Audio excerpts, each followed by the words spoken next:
दर्शकों नमस्कार, समय चक्र और आपके एक और एपिसोड में आपका हार्दिक स्वागत। अभिनंदन। कल हम बात कर रहे थे ग्रहों के प्रभाव से व्यक्ति की स्वास्थ्य शरीर पे क्या असर पड़ता है। एक स्वस्थ शरीर हो जाना ही एक बहुत बड़ी बात है। स्वस्थ काया आधा व्यक्ति का जीवन तय कर देता है। स्वस्थ शरीर व्यक्ति को एक एक्स्ट्राऑर्डिनरी पोजीशन पे पहुंचा सकता है, मगर हम प्रभु के दिए हुए हमारे ग्रहों के द्वारा हमें प्रदान इस चीज को इग्नोर करते हैं। ये कहते हैं जो चीज हमारे पास होती है उसकी तरफ हम कभी ध्यान नहीं देते, जो चीज हमारे पास नहीं होती उस पर हम ध्यान देते हैं। एक अंग्रेजी की बहुत पुरानी कहावत है कि मैं जूतों के लिए रो रहा था और उसी वक्त मैंने एक बच्चे को देखा जिसके पांव नहीं थे, वो पांव के लिए रो रहा था। इस युक्ति को अगर हम जीवन पे देखें तो बहुत सटीक बैठती है कि जो चीज हमारे पास होती है उस चीज के बारे में हम लोग कभी नहीं सोचते कि ईश्वर ने मुझे ये चीज दी है। जो चीज हमारे पास उपलब्ध नहीं है, जो चीज हमारे पास नहीं होती है, हम सिर्फ और सिर्फ उसी पे सोचते हैं।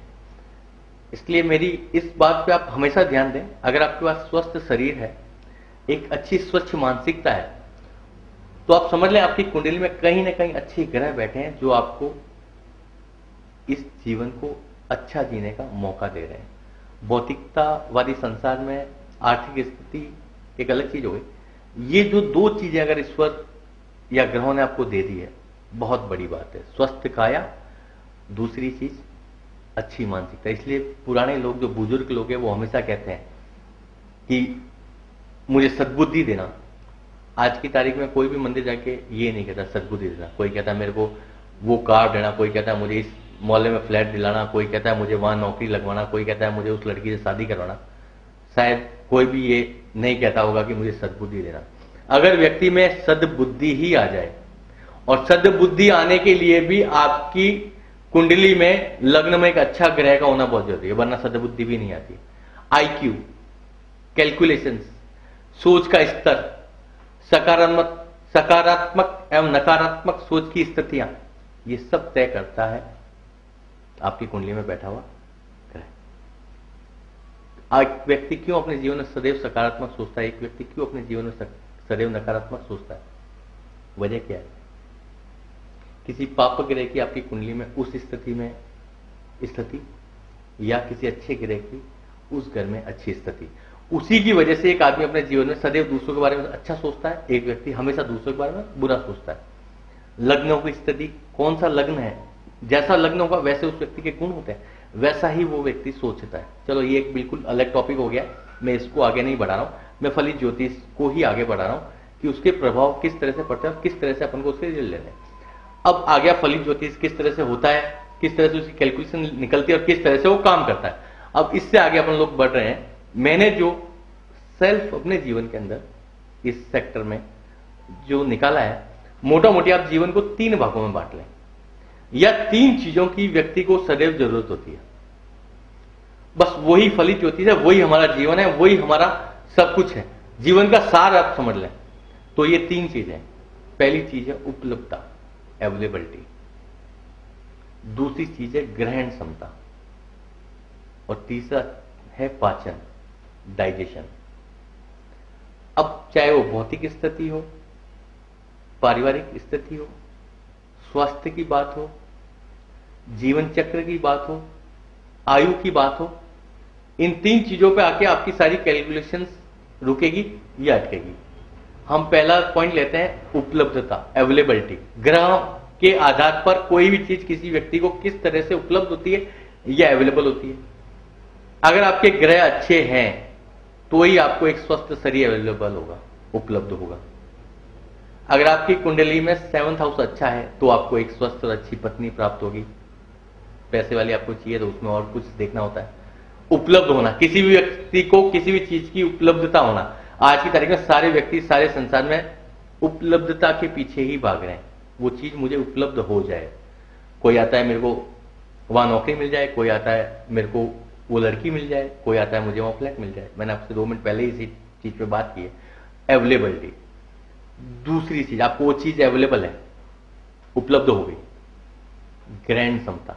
आप उसको ग्रहण कर पाते हैं या नहीं कर पाते हैं। ये सिर्फ भोजन ग्रहण करने तक नहीं है, भोजन भी ग्रहण करना आदमी के हाथ में नहीं है। वो पैसा बहुत कमा रहा है, उसके पास खाने का वक्त नहीं है, या वो खा ही नहीं पाता, उन पंचों में इतना उलझा रहता है कि 2 बजे वो रात को घर आता है, 7 बजे वो वापस घर से रवाना हो जाता है, उसका भोजन करने का भी टाइम नहीं है। इसी तरह से कोई भी दूसरी चीज ग्रहण, सपोज कीजिए आपको एक अच्छी पत्नी मिल गई, सुंदर सुशील अच्छे घराने की, आप इतने व्यस्त हैं, आप विदेशों में ही घूम रहे हैं, आप उसको ग्रहण ही नहीं कर पाते, भोग ही नहीं पाते, उसके साथ अपना समय ही नहीं दे पाते। उपलब्ध है आपको, भाग्य ने आपको वो चीज उपलब्ध करवाई, मगर ग्रहण करने के समय कोई न कोई ग्रहों में ऐसी कमी है, कोई न कोई ऐसी स्थिति बन जाती है, कोई न कोई ऐसी पोजीशन है जिसकी वजह से आप उसको ग्रहण नहीं कर पाते।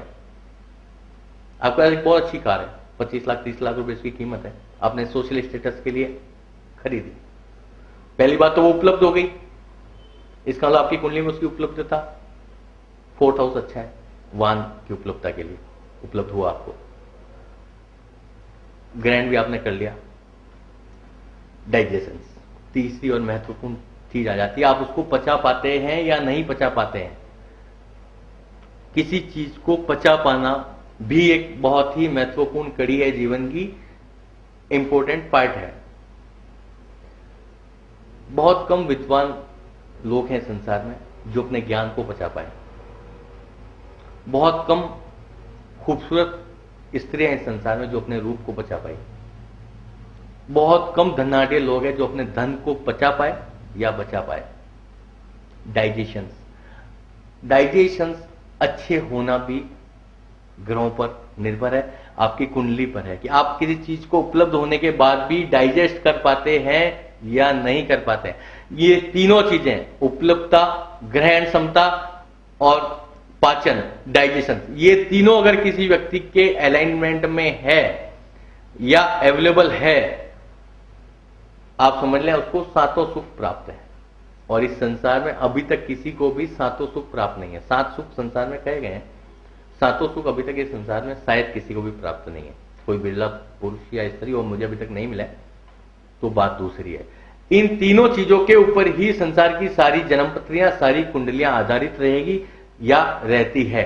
इन 3 सवालों के अलावा कोई भी सवाल अभी तक नहीं है। मैं हिंदुस्तान के अंदर हजारों लोगों से मिलता हूं, मिल चुका हूं, मिलता रहूंगा अगर ईश्वर ने चाहा तो। यही 3 महत्वपूर्ण सवाल है, यही 3 महत्वपूर्ण बिंदु है। मैं आपके सामने फिर दोहरा रहा हूं, उपलब्धता, ग्रहण क्षमता और पाचन, डाइजेशन। इन तीनों के अलावा कोई भी विषय नहीं है, कोई भी दूसरी चीज नहीं है। दर्शकों, इन तीनों पॉइंट्स को मैं कल बेहतर तरीके से आपके सामने प्रस्तुत करूंगा, बताऊंगा कि कौन सा ग्रह किस स्थिति में होने से कौन सी चीज उपलब्ध होती है, उपलब्ध तो हो जाए, व्यक्ति किस तरह से उसका भोग करता है, और उसके बाद उसकी डाइजेशन सिस्टम्स किस तरह से उसको प्रभावित करता है। धन्यवाद।